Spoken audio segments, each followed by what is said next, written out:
కార్యక్రమం మీరు పిల్లలు కాదు, మీ మనసు గొప్పది, మీ ప్రయత్నం మంచిది. ఎందుకు ఈ మాట అంటున్నా అంటే, వాస్తవానికి రామయ్య గారికి రాష్ట్ర ప్రభుత్వం చాలా ఘనంగా ఆయనకు నివాళులు అర్పిస్తూ ఆయన ఆశయాన్ని ముందుకు తీసుకుపోవాల్సిన బాధ్యత చేయాల్సి ఉండే. కానీ ప్రభుత్వం కానీ పెద్దలు చేయలేని పనిని మీరు చేశారు. అందువల్ల మీ ఆశయం గొప్పది. ఇకపోతే రామయ్య గారితో నాకు కూడా బాగా దగ్గర సంబంధమే ఉండేది. వారు మొక్కలు పెడుతూ ఒకరోజు నేను ఎమ్మెల్యేగా ఉన్నప్పుడు జానకమ్మ గారు, రామయ్య గారు సిద్దిపేటకు వచ్చారు. వారు వచ్చారని తెలిస్తే నేను పైకి పిలుచుకొని టిఫిన్ పెట్టినాను. కలిసి టిఫిన్ చేశాం. ఉదయాన్నే 8:30, 9 o'clock టిఫిన్ చేసిన తర్వాత నాకు ఇన్ని విత్తనాలు ఇచ్చారు. అలా ఎక్కువ పండ్ల మొక్కలే ఉన్నాయి అందులో, అల్ల నేరేడు మొక్కలు విత్తనాలు, చాలా విత్తనాలు ఇచ్చి ఇవన్నీ అడవుల్లో చల్లించండి అని నాతో పాటు చల్లించి నాకు ఇన్ని విత్తనాలు ఇచ్చి వెళ్ళారు. అంటే ఆయన ప్రయత్నం ఎంతో గొప్ప, అంటే నిస్వార్థమైనటువంటి సేవ. పర్యావరణ ప్రేమికులు చాలామంది ఉంటారు. చాలామంది పర్యావరణం గురించి అనర్గళంగా ఉపన్యాసాలు ఇస్తారు, లేదా 4 మొక్కలు పెడతారు, 4 మంచి మాటలు చెప్తారు. కానీ జీవితం అంతా పర్యావరణానికి అంకితం చేసినటువంటి అతి కొద్ది మందిలో ఒకరు మన వనజీవి రామయ్య గారు.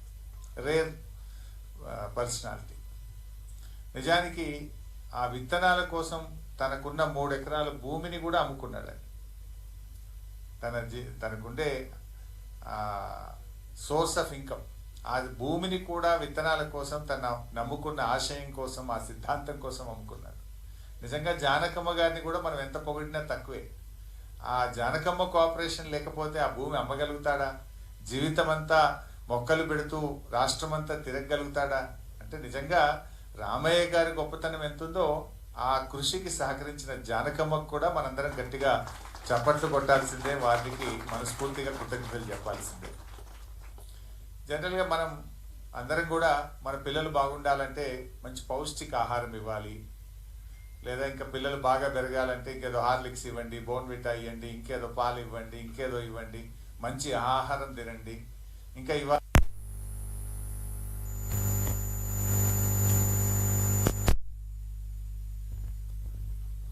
సో ఇవాళ మనం ఎన్ని ఇబ్బందులు పడుతున్నామో మనం చూస్తా ఉన్నాం.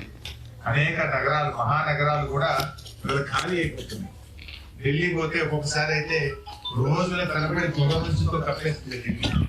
ఢిల్లీలో స్కూళ్ళకి సెలవులు, ఆఫీసులకు సెలవులు, అంటే పర్యావరణాన్ని కాపాడలేక నగరాలు మరి సెలవు దినాలు ప్రకటించే పరిస్థితులు చూస్తున్నాం.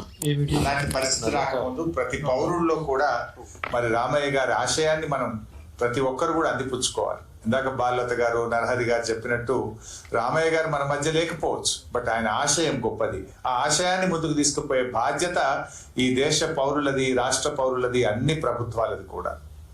నిజానికి కేసీఆర్ గారు కూడా రామయ్య గారి ఆలోచన విధానం, అంటే ఆయన పర్యావరణ ప్రేమికుడు. ఖచ్చితంగా మన మంచి పర్యావరణం ఒక దేశంలో, ఒక రాష్ట్రంలో ఉండాలంటే 33% అడవులు ఉండాలి.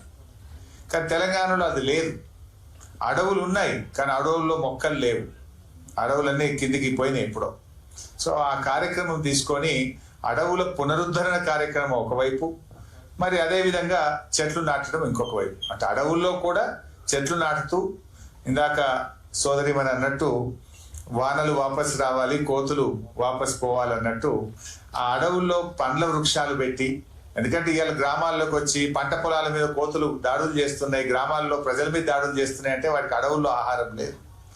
అందుకోసం ఆ పండ్ల మొక్కల్ని పెట్టిస్తూ అడవులను పునరుద్ధరించే ప్రక్రియ ఒకవైపు చేసి, ప్రతి గ్రామంలో నర్సరీ, ప్రతి పట్టణంలో nursery, green budget, green tax, ఇది ఫస్ట్ టైం కేసీఆర్ గారు తెలంగాణ రాష్ట్రంలో తెచ్చారు.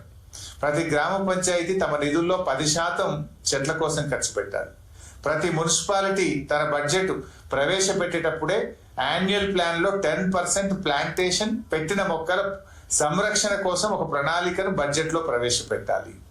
అదేవిధంగా గ్రీన్ ట్యాక్స్ తెచ్చి ఆ డబ్బును తిరిగి పర్యావరణ పరిరక్షణకే వాడాలి అని ఒక పెద్ద గొప్ప కార్యక్రమం తీసుకుంటే 10 ఏళ్లలో 7.7 గ్రీన్ కవర్ పెంచి దేశంలోనే తెలంగాణ ప్రథమ స్థానంలో నిలిచింది.